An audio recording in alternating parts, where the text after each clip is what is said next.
So it's pot up day. I'm moving all the tomatoes into their final homes, and just want to go through the process because it's a little bit different from the peppers.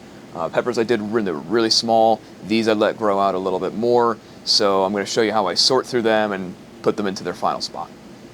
So you can see in the bottom of the pots, these air pruning trays from Rootmaker are definitely doing their job. You can see the little ends spitting out there. That's where the roots have terminated, and they've branched prolifically from there. Now, getting these off is not as simple as just taking the tops and just tugging right off, because you're going to rip the tops off. I was struggling with this for a little bit, and then I quickly found all you got to do is, see this side? You got to pinch that side. You don't want to pinch this way because it's not really going to compress all that much, but here, you pinch that side and you work your way up. And then when you're pulling, very delicately, make sure you're not crossing, right? Because I'm planting these really close next to each other. If you just go ahead and grab it without being careful, you're going to end up grabbing tomatoes from the other cells. If you're planting all the same cells, it's probably not that big of a deal.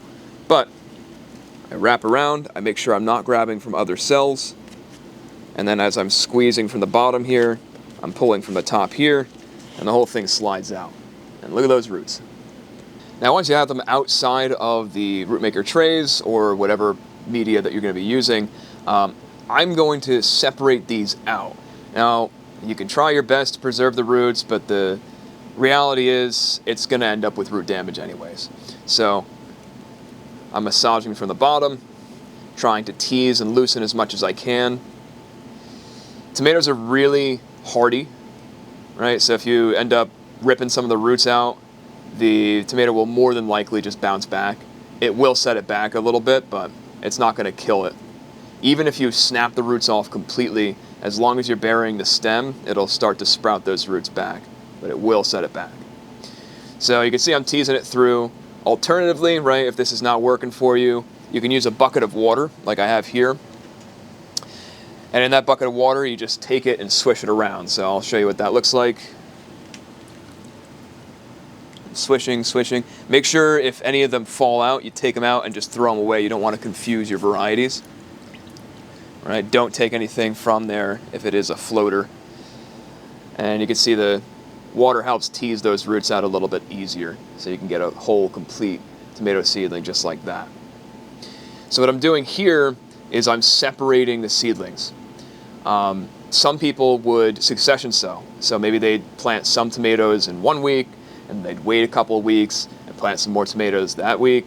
I think that's a little bit silly if you're trying to do dense sow, because the tomatoes are all going to grow at different rates anyway. Some seeds are going to just sprout faster. Some are going to get a little bit luckier with the nutrient distribution or the light, and they're just going to be bigger. So in this pod here, right, I'm separating through, and some of them are going to be kind of small, right? Like this one's basically just starting to make its first two leaves. And some of them are going to be pretty well developed, right? Now, if you were succession sowing, right, you'd say, oh, this is my week 1, this is my week 3. This basically has a week or two of growth on this one. So I'm separating them and I'm putting them with similar sized plants. That's going to have a couple of benefits. One, the larger sized plants are going to be ready earlier. So when I'm selling them, right, I have a whole tray of like-sized plants. And I don't have to have, well, this one's a little bit smaller than that one, and this one's like really tall, and then this one's, there'll be a little bit variation, of course, but mostly about this size is what I'm looking for this tray.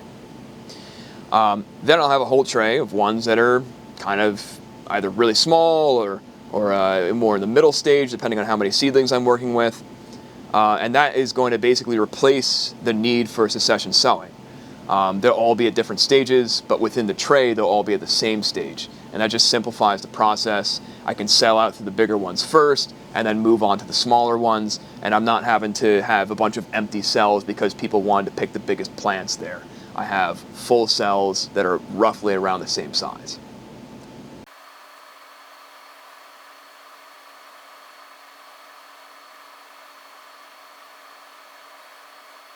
So right here I have the smaller piles, And this is where I'm putting anything that is basically just starting to have its true leaves, or maybe they're even just cotyledons still, right, like this one. And then I have a pile with true leaves, right? They have some sprouted there. They're definitely bigger and more established in that, root-wise and caliper-wise. But then I have this pile, and these are what I'm calling the jumbos, right? So if I were to take this one or this one, right, and I look at the root mass, I look at the stem diameter, and then I put it next to this, I mean, you can see this is definitely going to be way further ahead than this one. So I'm putting these in different flats. And this is one of the benefits to having your own seeds, because I can oversow and then thin out whatever I don't want. And I've planted, each one of these cells in a dense sow like this is probably enough for a flat or a little bit more.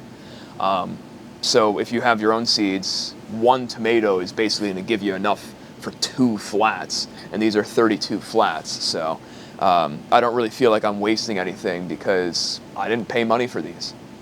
All right, so now I'm going to start transplanting these out, and there's a couple of ways you can do this. I've seen online, you just take the chopstick, you make a hole, and you push it through. I've done that, and you just basically take the end of the chopstick, you find the corner of the root there, not the fine roots, but like where it's starting to make them, and you push them through, right? And that's supposed to be there. Only problem is I went through these containers and I've pushed them down a little bit more because I had problem with the size of these.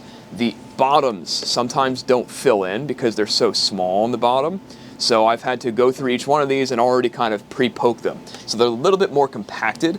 And if I just did that with every single seedling, say I laid a bunch of them down like this, and then I was just poking them through, I'm eventually going to end up having a cell that's a little bit more densely packed than another, and it's going to tear right in half. Not only that, but it also is just kind of a, I'm not going to get the roots where they need to be. They're going to be bent, they're going to be kinked, they're probably going to rip. So I like kind of making a hole first.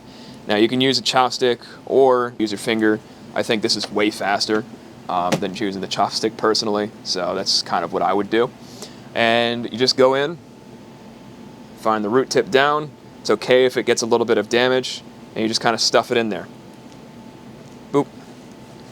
So I do a stuff and then I do a pinch. So I come through, I stuff, and I pinch it through. You can plant them pretty deep. These are dwarf. I'm not really too concerned, with these having issues tipping over or anything like that. They don't really get that tall to begin with. They're going to fill this cell by the time they're done growing anyways. And I'd be more concerned with their appearance. If they don't look tall when people are buying them, then they're going to see it as these are young plants, they're not worth buying, they're not worth the price I'm charging them for. Whereas if I can get them to at least appear a little bit larger, that's going to be better. And I'm still sinking them about halfway through anyways. But don't worry about getting it all the way down like some of the videos might say, and it's going to form roots all the way up the top.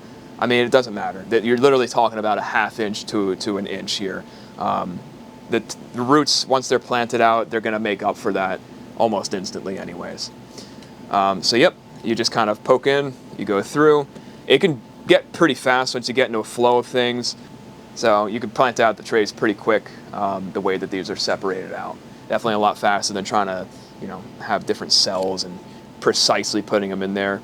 The roots will regrow. These are really hardy plants anyways. So I have them all planted out here, and now I'm going to water them in. Watering them in is pretty important because if you don't water them in, there might be air pockets since you've made a hole in order to place the roots in there from the beginning. I'm using a very diluted 1 gallon ratio of fertilizer, just all-purpose fertilizer. The phosphorus is actually going to be pretty important here, as well as the potassium. So don't just use a nitrogen mix because you want to get green growth out of that. They need to have a balanced nutrient profile in order to establish their roots again. I'm just going to take this, right, and I've diluted this down. This is maybe a quarter strength of what it normally would be if you were using it in season. So instead of a teaspoon per gallon, you're talking like a pinch. You don't have to measure out a quarter or an eighth of a teaspoon. Literally just take a pinch of it, put it in there. It's going to be more than enough.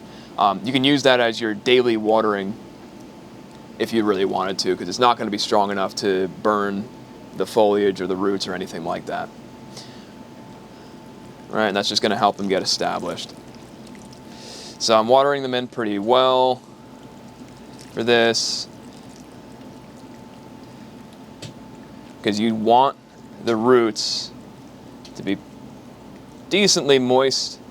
You've probably destroyed a lot of the root system, so they're going to need access to moisture. If these dry out this first week at all, they'll just die. They won't have the transpiration ability to recover from any kind of drought stress at this time. I wouldn't put them under direct lights either for the first day. I would let them reestablish. If you find one is just like wilting and dying, it's easy to replace it then. And yeah, that's pretty much the completed tray here. So you might be wondering, what am I going to do with all the extras if I oversowed? I'm actually just going to put them back.